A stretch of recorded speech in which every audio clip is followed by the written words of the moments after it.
আজি ৭৮ সংখ্যক মোদীৰ মন কী বাত। ভেকচিন সকলোৰে বাবে জৰুৰী। প্ৰধানমন্ত্ৰীৰ অপপ্ৰচাৰত গুৰুত্ব নিদিবলৈ আহ্বান দেশবাসীক। দেশৰ বহুকেইখন গাঁৱত ১০০% টিকাকৰণ হৈছে। দেশৰ বৈজ্ঞানিকে দিন ৰাতি কষ্টেৰে ভেকচিন প্ৰস্তুত কৰিছে আৰু কেৱল ২১ জুনতে দেশত ৮৬ লাখ লোকৰ টিকাকৰণ হৈছে। ভেকচিন নোলোৱাটোহে বিপদজনক। মোৰ মায়েও ভেকচিনৰ ২টা চিটা লৈছে। এই মন্তব্য কৰিছে আজি মন কী বাতত মোদীয়ে। ইপিনে জল সংৰক্ষণ দেশ সেৱাৰ অন্যতম ৰূপ। দেশবাসীক জল সংৰক্ষণত গুৰুত্ব দিয়াৰ আহ্বান প্ৰধানমন্ত্ৰীৰ। नमस्कार। अक्सर मन की बात में आपके प्रश्नों की बौछार रहती है।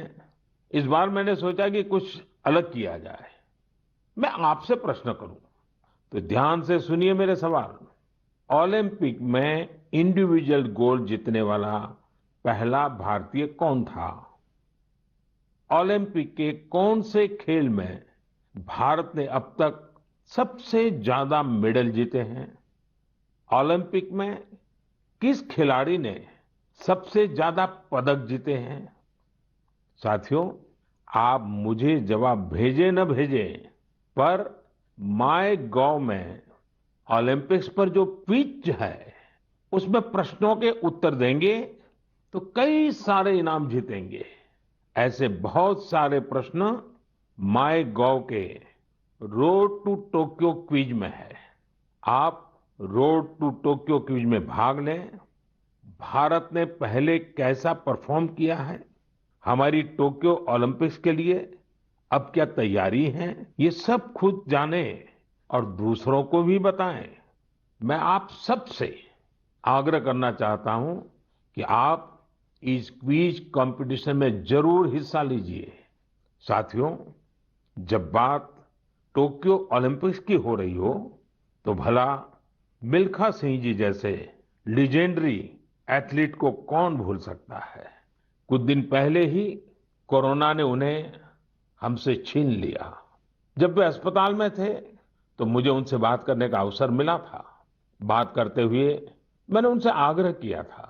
मैंने कहा था कि आपने तो 1964 में टोक्यो ओलंपिक्स में भारत का प्रतिनिधित्व किया था, इसलिए इस बार जब हमारे खिलाड़ी ओलंपिक्स के लिए टोक्यो जा रहे हैं तो आपको हमारे एथलीट्स का मनोबल बढ़ाना है, उन्हें अपने संदेश से प्रेरित करना है।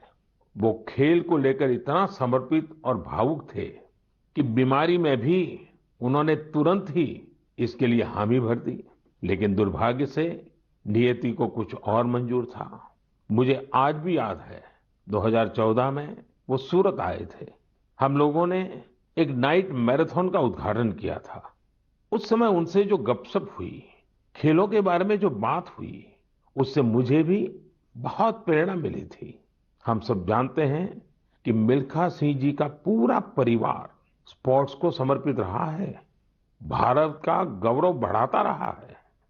साथियों, जब टैलेंट, डेडिकेशन, डिटर्मिनेशन और स्पोर्ट्समैन स्पिरिट एक साथ मिलते हैं तब जाकर कोई चैंपियन बनता है।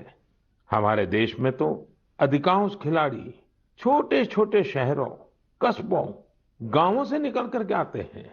टोक्यो जा रहे ओलंपिक दल में भी कई ऐसे खिलाड़ी शामिल हैं जिनका जीवन बहुत प्रेरित करता है।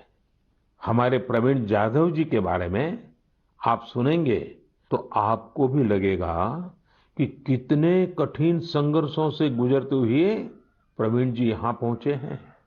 प्रवीण जाधव जी महाराष्ट्र के सातारा जिले के एक गांव के रहने वाले हैं। वो आर्चरी के बेहतरीन खिलाड़ी हैं।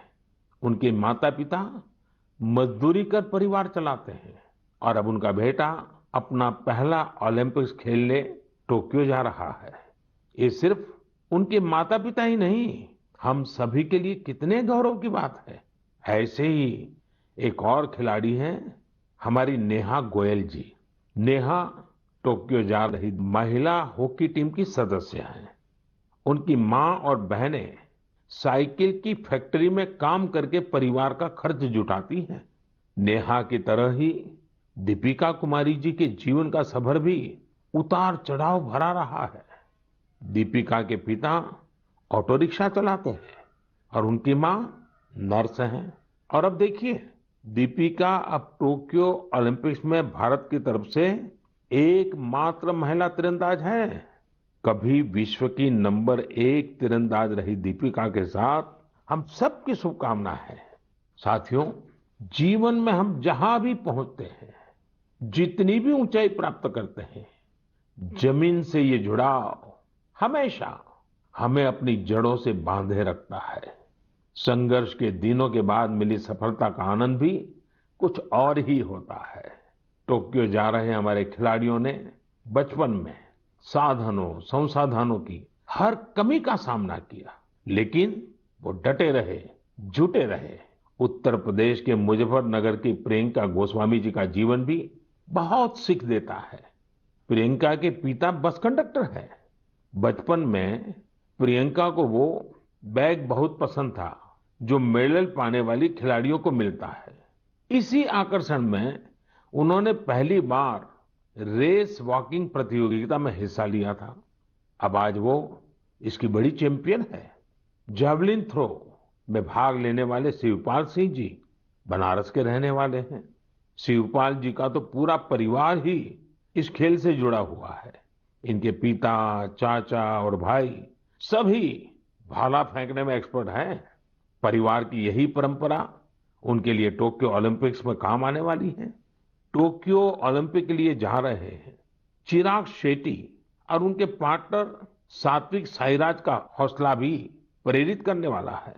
हाल ही में चिराग के नाना जी का कोरोना से निधन हो गया था। सात्विक भी खुद पिछले साल कोरोना पॉजिटिव हो गए थे, लेकिन इन मुश्किलों के बाद भी ये दोनों मेंस डबल शटल कंपटीशन में अपना सर्वश्रेष्ठ देने की तैयारी में जुटे हैं। एक और खिलाड़ी से मैं आपका परिचय कराना चाहूंगा। ये है हरियाणा के भिवानी के मनीष कौशिक जी। मनीष जी खेती किसानी वाले परिवार से आते हैं। बचपन में खेतों में काम करते करते मनीष को बॉक्सिंग का शौक हो गया था। आज ये शौक उन्हें टोक्यो ले जा रहा है। एक और खिलाड़ी हैं सीए भवानी देवी जी। नाम भवानी है और ये तलवारबाजी में एक्सपर्ट है। चेन्नई के रहने वाली भवानी पहली भारतीय फेंसर है जिन्होंने ओलंपिक में क्वालिफाई किया है। मैं कहीं पढ़ रहा था कि भवानी जी की ट्रेनिंग जारी रहे, इसके लिए उनकी मां ने अपने गहने तक गिरवी रख दिए थे। साथियों, ऐसे तो अनगिनत नाम है, लेकिन मन की बात में मैं आज कुछ ही नामों का जिक्र कर पाया हूं। टोक्यो जा रहे हर खिलाड़ी का अपना संघर्ष रहा है, बरसों की मेहनत रही है। वो सिर्फ अपने लिए ही नहीं जा रहे, बल्कि देश के लिए जा रहे हैं। इन खिलाड़ियों को भारत का गौरव भी बढ़ाना है और लोगों का दिल भी जीतना है। और इसलिए मेरे देशवासियों, में आपको भी एक सलाह देना चाहता हूं।